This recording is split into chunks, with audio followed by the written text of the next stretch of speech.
থাকলো। প্রাণ পাখি জাঙ্কুকের ডাকে তে সামনে তাকালো। তে তাকাতেই জাঙ্কুক পেছন থেকে ফুলের বুকেটা বের করে তের সামনে ধরল। তে অবাক নয়নে একবার জাঙ্কুকের দিকে তো আরেকবার ফুলের বুকেটার দিকে তাকাতে লাগলো। জাঙ্কুক মুগ্ধ নয়নে তাকিয়ে আবেগী কণ্ঠে বলল, জানি না কিভাবে শুরু করব। নিজের অনুভূতিগুলো হয়তো ভালো করে বুঝিয়ে বলতে পারি না আমি। শুধু বলবো, যেদিন তোমাকে প্রথম দেখেছি সেদিন প্রথমবার বুকের বাম পাশের যন্ত্রটা উপস্থিত টের পেয়েছিলাম, যেটা তোমাকে দেখার পর তীব্র গতিতে বুক ফেটে বেরিয়ে আসতে চাইতো, আবার কখনো বিট করাই বন্ধ করে দেয়। আমি এটা বলবো না যে তুমি আমার কাছে পৃথিবীর সবচেয়ে প্রিয় জিনিস, কারণ আমার পৃথিবীটাই তুমি। তুমি ছাড়া আমি নিঃস্ব। শুধু ভালোবাসি বললেও কম হবে। তোমার প্রতি আমার অনুভূতিগুলো ভালোবাসার চেয়েও বেশি। আমি তোমাকে বলবো না যে আমাকে ভালোবাসো, শুধু আমাকে একটু তোমাকে ভালোবাসার সুযোগ দাও। হবে কি আমার দিন রাত সুখ দুঃখের সঙ্গে? দেবে কি সকালে তোমার এই চাঁদ মুখটা দেখে ঘুম থেকে ওঠা, আর রাতে তোমার মুখটা দেখে ঘুমানোর সৌভাগ্য? দেবে কি তোমার হাতটা ধরে সারা জীবন চলার সুযোগ? হবে কি আমার রাজ্যের রানী? জাঙ্কুক পাঞ্জাবির পকেট থেকে একটা রিং বক্স বের করে তের সামনে ধরে বলল, উইল ইউ ম্যারি মি প্রাণ পাখি? তে যেন বাসা হারিয়ে ফেলেছে। মুখ দিয়ে কোনো কথাই বের হচ্ছে না। খুশিতে যেন হতভম্ব হয়ে গেছে। গলার মধ্যে সব কথা পেঁচিয়ে যাচ্ছে। চোখ দুটো দিয়ে শুধু আনন্দের অশ্রু ঝরছে। এত সুখ কোথায় রাখবে ও? জাঙ্কুক অধীর আগ্রহে তের জবাবের অপেক্ষা করছে। তে চুপ করে তাকা দেখে জাঙ্কুকের মনে একটু ভয় লাগলো। জাঙ্কুক আবার বলে উঠল, তে পাখি, please tell me your answer please. তে চেষ্টা করেও মুখ দিয়ে কিছু বের করতে পারছে না। ডোক চিপে কোনো রকম জাঙ্কুকের হাত থেকে ফুলের বুকেটা নিয়ে মাথা চাকিয়ে হা বুঝে ইশারা করলো। জাঙ্কুক খুশি হয়ে একটা বিশ্বজয়ের হাসি দিল। তারপর বক্স খুলে একটা ডায়মন্ডের রিং বের করে তের অনামিকা আঙ্গুলে পরিয়ে দিয়ে হাতের উপর একটা চুমু দিল।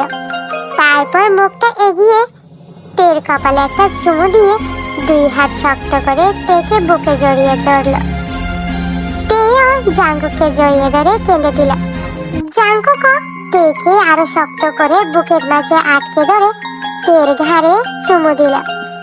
5 মিনিট পর তে একটু শান্ত হলো। জাঙ্কুক তের মুখটা ধরে সামনে আনলো। তের মুখের কাছে ঝুঁকে তের চোখের পানি ঠোঁট দিয়ে চষে নিল জাঙ্কুক। তে কেঁপে উঠে জাঙ্কুকের বুকের উপরের অংশের পাঞ্জাবি খামচে ধরল। জাঙ্কুক তের কপালের সাথে কপাল ঠেকিয়ে দুই হাতে তের মুখটা ধরে নেশা ভরা কণ্ঠে বলল, ভালোবাসি প্রাণ পাখি, ভালোবাসার চেয়েও বেশি ভালোবাসি। তে লাজুক হেসে আবারও জাঙ্কুককে জড়িয়ে ধরল। জাঙ্কুকের বুকে মাথা রেখে বলল, আমিও আপনাকে ভালোবাসি রাজকুমার। জাঙ্কুক অবাক হয়ে বলল, রাজকুমার? তে জাঙ্কুকের বুকে মাথা রেখে বলল, হ্যাঁ রাজকুমার, আপনি আমার রাজকুমার, আমার স্বপ্নের রাজকুমার। রাজকুমার, আই লাইক দিস নেম। আমি তোমার রাজকুমার আর তুমি আমার রানী। বেস্ট কাপল, কি বলো? তে লাজুক হাসলো। জাঙ্কুক আর তে দুজনেই পাশাপাশি চিত হয়ে শুয়ে থেকে চন্দ্রবিলাস করছে। তে জাঙ্কুকের হাতের উপর মাথা রেখে চাঁদ দেখছে। তে চাঁদ দেখছে আর হাত নেড়ে নেড়ে নানা রকমের কথা বলছে। জাঙ্কুক শুধু হু হু করছে। তে হঠাৎ পাশে তাকাতেই দেখলো জাঙ্কুক এক ধ্যানে ওর দিকে তাকিয়ে আছে।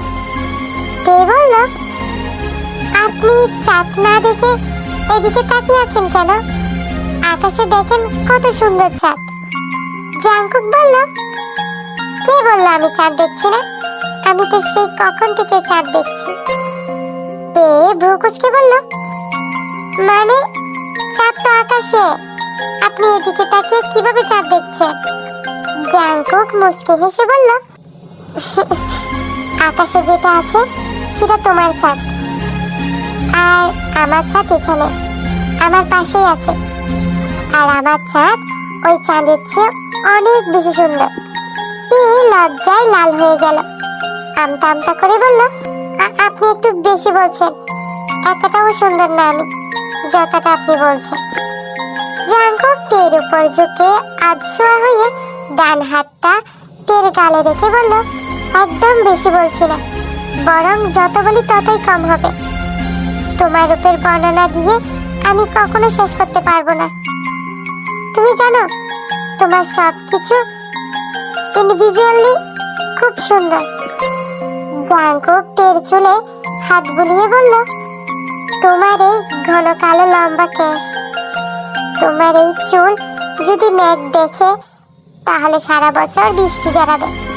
জাংকুক তের চোখের দিকে তাকিয়ে বলল, আর তোমার এই ডাগর ডাগর দুটি আঁখি, এই চোখ দিয়ে আমি একবার তাকালে নিজেকে এক সমুদ্রের সমান গভীরতায় হারিয়ে ফেলি। নিজেকে খুঁজে পাওয়া কঠিন হয়ে যায় তখন। তারপর তের নাকের ডগায় আঙ্গুল ছুঁয়ে বলল, তোমার এই সরু বাঁশির মতো নাকটা, এই ফর্সা নাকের ডগায় যখন বিন্দু বিন্দু ঘাম জমে থাকে, কতটা সুন্দর লাগে তোমাকে বলে বোঝাতে পারবো না। জাংকুক এবার দৃষ্টি গেল তের গোলাপি ঠোঁটের দিকে, আর ঠোঁটের দিকে তাকিয়ে জাংকুক একটা শুকনো ডোক গিলল। হাতের বিদ্যা আঙ্গুল দিয়ে তের ঠোঁটে স্লাইড করে নেশা ভরা কণ্ঠে বলল, আর তোমার এই অদর জোড়া, এটা তো সবচেয়ে বেশি পুরায় আমাকে। এটার কাছে আমি সবসময় পরাজিত হই। তোমার গোলাপি রসালো ঠোঁটের দিকে তাকালে নিজেকে কিছুতেই কন্ট্রোল করতে পারি না, যেমন এখনো পারছি না। বলতে বলতে জাংকুক মাতাল চোখে তাকিয়ে ধীরে ধীরে তের ঠোঁটের দিকে এগোতে লাগলো। তের ঠোঁটে জাংকুকের আঙ্গুলের ছোঁয়ায় তের শরীর কেঁপে উঠল, পায়ের নখ শিরশির করে উঠল। তের চোখ বন্ধ করে জাংকুকের বুকে খামচে ধরল। ঘন নিঃশ্বাস ফেলতে লাগলো তে। তের সব মুভমেন্ট জাংকুক আরো পাগল হয়ে যাচ্ছে। জাংকুক নিজেকে আর ধরে রাখতে না পেরে ডুব দিল তের মধুর ভান্ডারে। জাংকুক তের ঠোঁটে নিজের ঠোঁট চেপে ধরল। তারপর তের ঠোঁটের মাঝে জিহ্বা ঢুকিয়ে ঠোঁট আলগা করে মুখে পুরে নিল জাংকুক। চুষে নিতে লাগলো তের ঠোঁটে রস আর স্বাদ। জাংকুকের ডান হাতটা গলিয়ে দিল তের শরীরের ফাঁকে খোলা কোমরে। আস্তে আস্তে কোমরের চারপাশে স্লাইড করতে লাগলো। কোমর থেকে হাতটা ধীরে ধীরে পিঠ বেয়ে উপরে উঠতে লাগলো। এমন পাগল করে স্পর্শ তেও আর চুপ করে থাকতে পারল না। জাংকুকের চুলে খামচে ধরে তেও জাংকুকের ঠোঁটে সমান তালে চুমু খেতে লাগলো। তে আর সহ্য করতে পারছে না, এ যেন এক অসহ্য যন্ত্রণাদায়ক সুখ। তে জাংকুককে থামানোর জন্য জাংকুকের ঠোঁটে একটা জোরে কামড় দিল।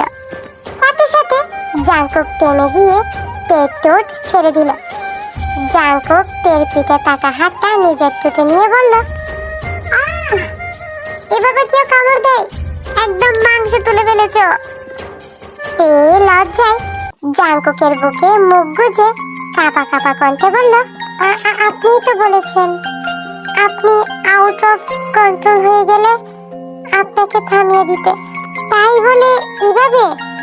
ঠিক আছে, করো, আমারও সময় আসবে, তখন আমিও দেখিয়ে দিব কামড় কাকে বলে। তারপর জাংকুক দুষ্ট হেসে তের কোমরে হাত দিয়ে স্লাইড করে বলল, বাই দ্য ওয়ে, এখনো কিন্তু তোমার অনেক বডি পার্টের প্রশংসা করা বাদ আছে, যেমন তোমার এই সেক্সি কোমর। আর বলতে পারলো না জাংকুক। তার আগেই তে জাংকুকের মুখে হাত চেপে ধরে জাংকুকের কথা বলা বন্ধ করে দিল।